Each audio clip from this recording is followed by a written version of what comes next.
ಜನವರಿ 31ಕ್ಕೆ ಶಿವಕುಮಾರ ಸ್ವಾಮೀಜಿ ಪುಣ್ಯ ಸ್ಮರಣೆ ನಡೆಯುತ್ತೆ.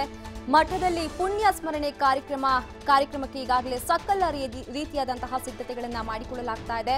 ಮಠದ ಮಕ್ಕಳಿಂದ ಸಾಮೂಹಿಕ ಕೇಶ ಮುಂಡನಕ್ಕೆ ನಿರ್ಧಾರವನ್ನ ತೆಗೆದುಕೊಂಡಿದ್ದಾರೆ. ಇನ್ನು ಮಠದ ಸುಮಾರು 8,000 ಮಕ್ಕಳಿಂದ ಕೇಶ ಮುಂಡನ ನಡೆಯುತ್ತೆ. ಸ್ವಾಮೀಜಿಗೆ ಗುರುಭಕ್ತಿ ಸಲ್ಲಿಸಲು ಮಠದ ಮಕ್ಕಳು ಈ ರೀತಿಯಾದಂತಹ ಒಂದು ನಿರ್ಧಾರವನ್ನ ತೆಗೆದುಕೊಂಡಿದ್ದಾರೆ. ಸವಿತಾ ಸಮಾಜ ಸಂಘದಿಂದ ಉಚಿತ ಕೇಶ ಮುಂಡನ ನಡೆಯುತ್ತೆ. ಜನವರಿ 31ಕ್ಕೆ ಶಿವಕುಮಾರ ಸ್ವಾಮೀಜಿಗಳ ಪುಣ್ಯ ಸ್ಮರಣೆ ನಡೆಯಲಿದೆ. ಮಠದಲ್ಲಿ ಪುಣ್ಯ ಸ್ಮರಣೆ ಕಾರ್ಯಕ್ರಮಕ್ಕೆ ಈಗಾಗಲೇ ಸಕಲ ರೀತಿಯಾದಂತಹ ಸಿದ್ಧತೆಗಳನ್ನ ಮಾಡಿಕೊಳ್ಳಲಾಗ್ತಾ ಇದೆ.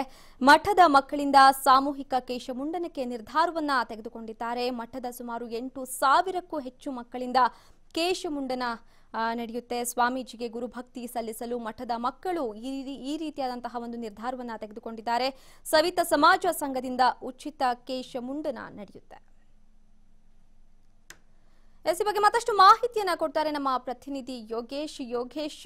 ಮಠದಲ್ಲಿನ ಎಲ್ಲಾ ವಿದ್ಯಾರ್ಥಿಗಳು ತಮ್ಮ ತಂದೆಯಂತೆ ಭಾವಿಸಿರುವ ಶ್ರೀಗಳ ಪುಣ್ಯ ಸ್ಮರಣೆ ದಿನ ಕೇಶ ಮುಂಡನ ಮಾಡಿಸಿಕೊಳ್ಳುವಂತಹ ನಿರ್ಧಾರವನ್ನ ತೆಗೆದುಕೊಂಡಿದ್ದಾರೆ. ಸೊ ಈ ವಿಚಾರ ತುಂಬಾ ಭಾವನೆಗಳಿಂದ ಇರುವಂತಹದ್ದು ಅಂತಾನೆ ಹೇಳ್ಬೋದು. ಏನ್ ಹೇಳುತ್ತೆ ಮಠದ ಮೂಲಗಳು, ಕಾರ್ಯಕ್ರಮ ಹೇಗೆಲ್ಲ ನಡಿಬಹುದು ಅಂತ?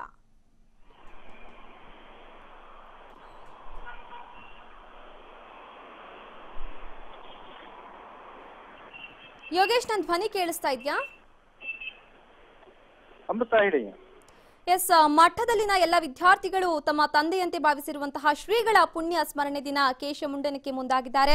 ಸೊ ಈ ವಿಚಾರ ತುಂಬಾ ಭಾವನೆಗಳು ಇರುವಂತಹದ್ದಂತಾನೆ ಹೇಳಬಹುದು. ಏನ್ ಹೇಳುತ್ತೆ ಮಠದ ಮೂಲಗಳು ಅಂತ? ಕಾರ್ಯಕ್ರಮ ಹೇಗೆಲ್ಲ ನಡಿಬಹುದು?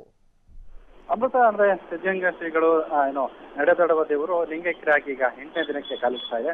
ಅಂದ್ರೆ 9ನೇ ಅಂದ್ರೆ ಮಂಗಳವಾರ 29ನೇ ತಾರೀಕು ಮಠದಲ್ಲಿ ಸಾಮೂಹಿಕವಾಗಿ ಕೇಶ ಮುಂಡನ ಕಾರ್ಯಕ್ರಮ ಆಯೋಜಿಸುತ್ತಿದೆ. ಈ ಕರ್ನಾಟಕ ಸವಿತಾ ಸಮಾಜದ ಒಂದು ಸಂಘ ಈ ಒಂದು ಕಾರ್ಯಕ್ರಮಕ್ಕೆ ಮುಂದಾಗಿದೆ.